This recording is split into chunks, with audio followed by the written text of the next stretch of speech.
কেটের ওপরে হামলা করে। কেট আর অ্যাস্থার দুজনাই গড়াতে গড়াতে একটি বরফে জমা ঝিলের ওপরে চলে আসে। কেট আর অ্যাস্থার এখানে ধস্তাধস্তি করতে থাকে।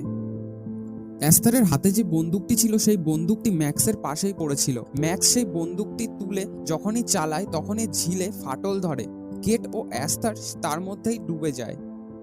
কোনো রকমে কেট সে ঝিলের ওপরে উঠে আসে, কিন্তু অ্যাস্থার কেটের পা ধরে টানতে থাকে।